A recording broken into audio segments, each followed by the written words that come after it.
जादुई किताब। जादू टोना जैसी चीजें खतरनाक है, लेकिन जब उनका प्रयोग एक बहू के हाथों होता है तो वो कितनी मजेदार हो जाती है, खुद देखिए। रामगढ़ गांव में सुधा रहती थी। सुधा की सास उससे बड़ा काम कराती तो पति ऐसा जो ना कभी घूमने ले जाता और ना ही कभी कोई तोहफा लाता। बेचारी इस बात से हमेशा दुखी रहती, लेकिन एक दिन उसकी जिंदगी बदल जाती है। अरे सुधा, सारा दिन न जाने क्या क्या सपने देखती रहती है। जाकर कुछ बढ़िया सा खाना बना कर ले आ। सपना ना देखो तो क्या करूं? मेरे तो कर्म ही फूट गए जो ऐसे घर में शादी हो गई। इससे अच्छा तो माँ जी कोई फुल टाइम मेड ही रख लेते। ओहो, बढ़िया ही फुल टाइम मेड रखने वाली। मेरे बेटे के लिए तो विलायत से रिश्ते आ रहे थे। वो तो तेरे पापा ने तेरी इतनी झूठी तारीफ कर दी कि हमारा तो मन ही पिघल गया। अच्छा, विदेश से रिश्ते? वाह माँ जी वाह। अरे भगवान से तो डरिए। विलायती बहू लाकर क्या गाय का गोबर लिपवाती? बहू बहू होती है, ना वो देशी होती है ना विलायती। बहू का काम सिर्फ सास की सेवा और घर का काम होता है। और सुन, तुझे मैं क्यों बताऊं कि मैं क्या करती? जाकर घर का काम कर। सुधा मन महसूस कर वहां से चली जाती है। शाम को सुधा का पति जल्दी घर आता है, जिसे देख सुधा खुश हो जाती है। जी, आ गए आप? जरूर मुझे कहीं घुमाने ले जाने का प्लान होगा आपका। सब समझती हूँ मैं। अरे नहीं भाग्यवान, घूमना क्या है, बस आज जल्दी बस मिल गई तो घर जल्दी पहुंच गया। अच्छा सुनो, जरा आज शाम की चाय के साथ पकोड़े भी तल लेना, बड़ा मन कर रहा है। सुधा पति के बात सुनकर पैर पटकती हुई किचन में चली जाती है। वो काम करते करते खिड़की के बाहर देखती है कि तभी उसे एक चमकीली सी किताब दिखाई देती है।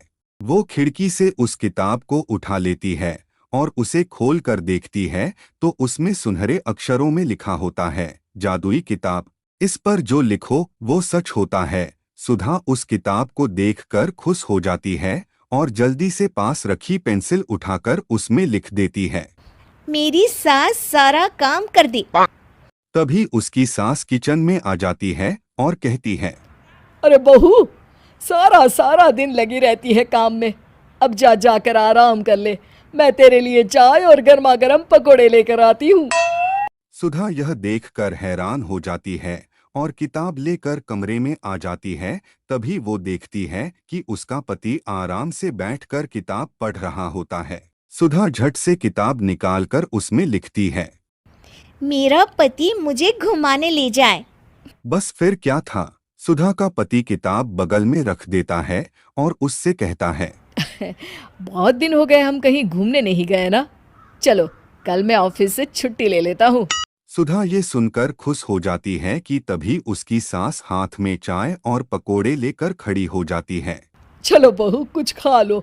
अरे किस्मत वाले हैं हम जो हमें तू मिली, वरना मेरे बेटे की शादी कहीं तय ही नहीं हो रही थी। कोई लड़की इस घर में शादी नहीं करना चाहती थी। ले बहू, खा ले। अब तो सुधा की बल्ले बल्ले हो गई थी। सुधा की सास और पति बस उसकी इशारों पर घूमते। एक दिन सुधा को सास का हार पसंद आ जाता है। वो सास से कहती है, माँ जी, कितना खूबसूरत हार है। क्या ये हार आप मुझे दे देंगी? ओए होए, बढ़िया ही मुझे दे देगी? अरे तेरी माँ ने दिया है ना मुझे, जो मैं तुझे दे दूं? मैं अपने एक भी गहने तुझे कभी नहीं दूंगी। तभी सुधा अपने कमरे में जाती है और किताब में लिख देती है, सास के सारे गहने मेरे हो जाए। अब क्या था, थोड़ी ही देर में सास एक संदूक लेकर उसके कमरे में आ जाती है। बहू, ये ले। ये क्या है माँ जी? बेटा, ये मेरे गहने हैं। अब मुझ बुढ़िया पर तो ये अच्छे नहीं लगते। तेरी तो उम्र है पहनने उड़ने की। ये ले, गहने तू ही रख ले। तभी सुधा की नजर उस हार पर पड़ती है जो सासू माँ ने पहना है। और माँ जी, ये हार जो आपके गले पर है? सास हार उतारते हुए कहती है, हाँ हाँ बहू, ये भी ले ले। फिर कान के तापूस उतारते हुए कहती है, ये ले बेटा, तू ये भी ले ले। फिर एक एक कर वो अपने सारे पहने हुए गहने उतारने लगती है। ये भी ले ले बहू, ये भी ले ले। सुधा तो खुशी के मारे बौखला जाती है। हाँ हाँ, लाइए लाइए लाइए लाइए। तभी सुधा का पति उसके पीछे आकर खड़ा हो जाता है और जोर से चिल्लाता है। अरे सुधा, क्या हुआ? क्या लाइए लाइए कर रही हो? अरे जरा कढ़ाई में तो देख लो, सारे के सारे पकोड़े जल गए। तभी सुधा की सास भी उसके सामने आ जाती है। इस लड़की से तो एक काम ठीक से नहीं होता, दिन भर सपने ही देखती रहती है। तभी सुधा को होश आता है। वो खिड़की के बाहर देखती है, जहां उसे कुछ दिखाई नहीं देता। दरअसल जादुई वाडुई कुछ नहीं था, वो सिर्फ एक काल्पनिक सपना था जो सुधा अपने जिंदगी से तंग आकर देख रही थी।